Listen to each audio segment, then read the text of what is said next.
امبارح انا وبنت خالتي كنا رايحين المسجد بعد صلاة التراويح. الناس كلها صلت وروحت بيوتها والجامع قفل، واحنا متعشمين ندخل نصلي فيه. وصلنا الجامع ومفيش قدامه صريخ ابن يومين جاي يصلي، الباب مقفول، سواء باب مصلى الرجال او مصلى السيدات. كل حاجة بتقول اننا خلاص مش هينفع ندخل. باب مصلى السيدات مقفول بشنكل والانوار كلها مطفية. انا عن نفسي كنت فقدت الامل، بس مرة واحدة عيني لاحظت حاجة ما كانتش شايفاها لما بصت على الباب اول مرة. القفل اللي على الباب مش محكم الغلق، وبمجرد ما رفعته لفوق انفصل عن الدايرة اللي كان جواها. وفتحت الأكرة ورحنا داخلين بعد ما كنا خلاص هنمشي. فتحت أنوار المسجد ودخلنا صلينا احنا الاتنين لوحدنا، العشاء والتراويح والشفع والوتر كمان. وبصراحة كانت أول مرة في حياتي أصليهم، والفضل بعد ربنا يرجع لروان بنت خالتي، لأن هي اللي شجعتني أصليهم معاها. مش قادرة أوصف لكم كمية الراحة اللي حسيت بيها أثناء وبعد كل ركعة. كنت بحس بسلام وسكون مش قادرة أوصف لكم حلاوته. ساعتها حسيت جدا واستشعرت معنى من تقرب إلي شبرا تقربت إليه ذراعا، ومن تقرب إلي ذراعا تقربت إليه باعا، ومن أتاني يمشي أتيته هرولة. ما أعظمك يا الله. أنا كنت همشي هرجع أصلي العشاء في البيت وخلاص. حتى التراويح كان احتمال كبير أكسل عنها لو كنت صليت في البيت، بس ربنا وراني إن الباب مفتوح، وكأنه بيقولي أنا مش قافل بابي عنك حتى وانتي بعيدة عني. حسيت إنه سبحانه وتعالى هو اللي فتح لي الباب، مش باب الجامع، بابه هو، وقال لي تعالي بكل حب.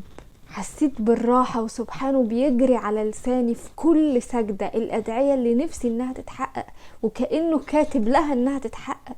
أنا يا رب العبد الكسول اللي طمعان في قشة من رحمتك، والقشة دي لوحدها كفيلة إنها تنجيني من شرور الدنيا وأهوال الآخرة. وأنا دلوقتي مش بتكلم خالص عن إن الصلاة هي أول ركن في الإسلام، ولا عن إنها أول حاجة هنتحاسب عليها. أنا أول وأشد المقصرين. أنا جاية أتكلم عن الراحة والسلام والسكون والنشوة اللي بينتشروا جوانا في الوقت اللي إحنا بنصلي فيه لربنا. هي مش حركتين بنعملهم علشان نسقط الفرض وخلاص، هي شعور روحاني واعتراف بالضعف والذل وعدم الحيلة تحت ظل صاحب الحيل والملك. احساس يخلينا نراجع حساباتنا 1000 مرة قبل ما نقوم نصلي بسرعة علشان نرتاح منها، رغم ان الحقيقة انها اتعملت علشان نرتاح بيها مش منها.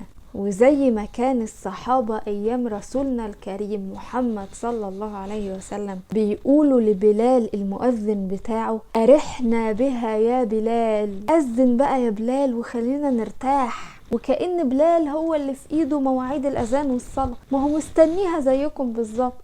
كانوا بيستنوا الاذان من الصلاة للصلاة علشان يريحوا بالصلاة قلوبهم ونفسياتهم. قعدت افكر مع نفسي ايه اللي بيريح في الصلاة؟ انا ممكن اكلم ربنا وانا قاعدة دلوقتي كده واقول له كل اللي نفسي فيه. فيها ايه؟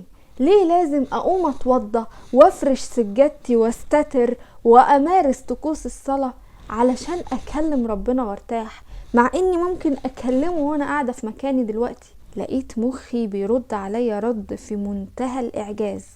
انا قريت كتير جدا جمل زي اهلكتنا الذنوب، أهلكتنا المعاصي. وأهلكتنا هنا مش بمعنى أنها ودتنا النار والعياذ بالله، لا، أهلكتنا هنا بمعنى أنهكتنا وأتعبتنا وأحبطت عزيمتنا وحسستنا أن إحنا تقال قوي، تقال من جوانا من قبل حتى ما نتحرك ونعمل أي حاجة. وعند الصلاة كل ما بنسجد بتسقط من على كتفنا الذنوب اللي ارتكبناها بين الصلاة اللي قبل دي والصلاة دي. فبين كل صلاة والتانية لما بنصلي بتسقط عننا الذنوب اللي هي اصلا بتبقى تعبانة. فده معناه ان احنا بنرتاح بالصلاة. الذنوب اللي انهكتنا بتقع من علينا واحنا بنصلي. لكن لو قعدت اكلم ربنا دلوقتي كده وادعيه، الذنوب اللي انا عاملاها مش هتنزل من عليا، مش هتنزل غير لما اسجد، وبالتالي مش هرتاح غير لما اصلي. فعلى ما نسلم نكون خلاص براءة. يبقى الصلاة مريحة ولا لا؟ الصلاة جميلة واحنا اللي محتاجينها، مش بس علشان الآخرة والحساب، ولكن علشان نرتاح بيها في الدنيا من عناء الدنيا. ربنا يهدينا جميعا ويقربنا منه. كل عام وأنتم على دين محمد. السلام عليكم ورحمة الله.